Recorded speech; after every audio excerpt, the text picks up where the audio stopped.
آخری وقت میں جب سانسیں لینا مشکل ہو جاتا ہے، موت بالکل سر پہ کھڑی ہوئی ہوتی ہے، سرکار غوث اعظم اس وقت اپنے مرید کے سرانے آ کے کھڑے ہو جاتے ہیں، کھڑے ہو کے خود بنفس نفیس اپنے مرید کو کلمہ پڑھاتے ہیں۔ اللہ اکبر، اللہ اکبر، یہ ہے میرے غوث پاک کی اپنے مریدوں سے محبت۔ اپنے مرید کو کلمہ پڑھاتے ہیں، پھر فرماتے ہیں کہ جب وہ کلمہ پڑھے روح نکل جائے تو ملک الموت سے کہتے ہیں ٹھہر جا، میرے مرید کو مجھے دیکھ لینے دے، اپنا دیدار کراتے ہیں اور پھر روح جدا ہو جاتی ہے۔ پھر فرماتے ہیں تو غسل جاتا ہے، کفن پہنایا جاتا ہے، غوث پاک خود اپنے مرید کے سر میں سرانے کھڑ کر اس کی نگرانی فرماتے ہیں۔ اللہ اکبر۔ پھر فرماتے ہیں کہ جب اس کی نماز جنازہ ہوتی ہے، سرکار غوث پاک کی روح اقدس جنازے میں جلوہ گر ہوتی ہے، اتنا مرید سے محبت کرتے ہیں، اتنا محبت کرتے ہیں اپنے مریدوں سے۔ پھر فرماتے ہیں کہ جب قبر میں دفن کر دیا جاتا ہے، ادھر سے فرشتہ سوال کرتا ہے، ادھر سے غوث اعظم مرید سے کہتے ہیں کہہ دے ربی اللہ، کہہ دے دین الاسلام، کہہ دے اشہد ان محمد۔ کہ غوث پاک اپنے مرید کا جنازہ پڑھتے ہیں؟ کیا غوث پاک اپنے مرید کو آخری وقت میں کلمہ پڑھاتے ہیں؟ کیا غوث پاک قبر میں اپنے مرید کے سوالوں کا جواب دیتے ہیں؟ آئیے اس بات میں کتنی حقیقت ہے آپ لوگوں کو آج ہم بتائیں گے۔ جیسا کہ ہمارے بہت سارے مقررین نے اسٹیجوں پر ایسی باتیں بول رکھی ہیں جس سے کہ دوسرے لوگ ہمارے اوپر انگلیاں اٹھاتے ہیں، انگشت نمائی کرتے ہیں۔ جیسا کہ آج کل دیکھا جاتا ہے کہ ہمارے مقررین اپنی تقریروں میں، اپنی باتوں میں کچھ بھی اناپ شناپ بکتے چلے جاتے ہیں، کہیں سے بھی سنا، کہیں سے بھی پڑھا، اس کی تحقیق کچھ نہیں کرتے۔ تو آئیے جانتے ہیں کہ اس بات میں کتنی حقیقت ہے۔ میں آپ کو بتاتا ہوں، اس بارے میں مفتی صوفی کلیم حنفی صاحب سے سوال کیا تو انہوں نے اس بارے میں کیا جواب دیا۔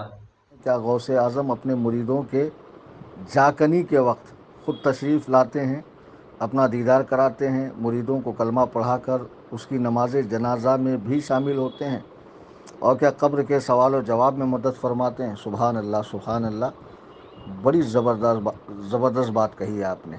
اللہ تعالیٰ آپ کو جزائے خیر دے۔ میں آپ کو ایک بات بتا دوں، اہل سنت و جماعت میں جو تصوف سے تعلق رکھنے والے ہیں، پیری مریدی سے، 75% لوگ حضور غوث پاک سے بیعت ہیں، اور باقی کے 25% دیگر سلاسل میں، لیکن عقیدت وہ بھی رکھتے ہیں۔ تو ان 25% کو یہ بات بتا دی جائے تاکہ وہ بھی پوری طرح سلسلہ قادریہ میں آ جائیں۔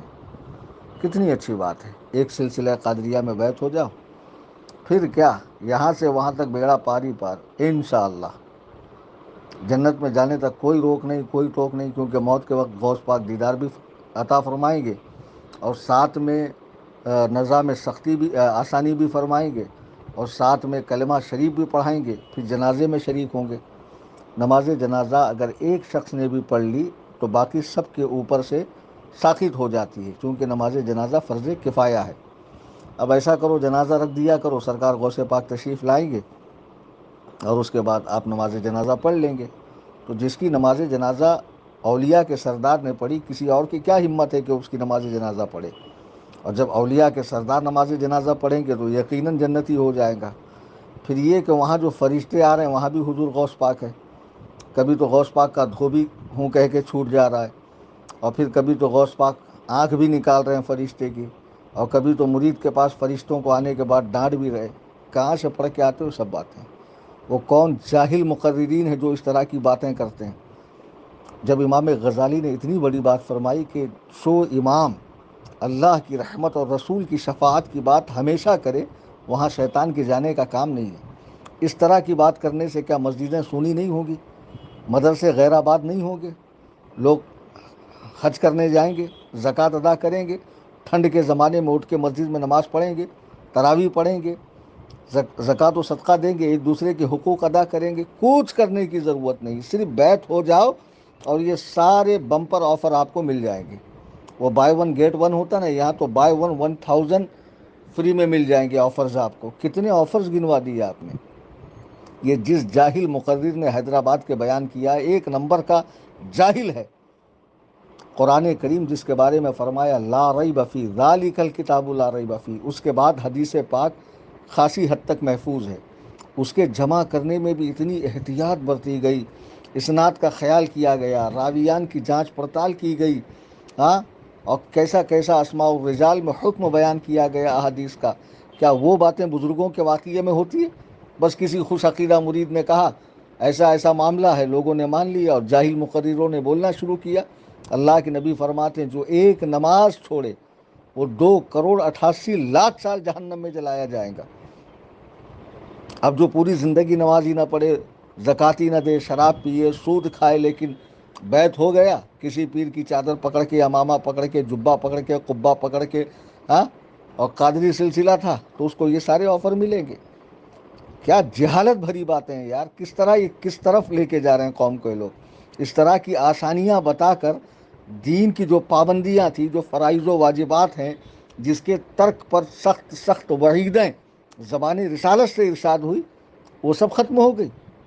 بالکل ایسی بات نہیں. ہاں، کسی خوش قسمت مرید کو اگر سرکار غوث پاک دیدار فرما دیں تو یہ بعید بھی نہیں ہے، لیکن ہر ایک کے حق میں یہ بات کہاں سے پڑھ لی آپ نے.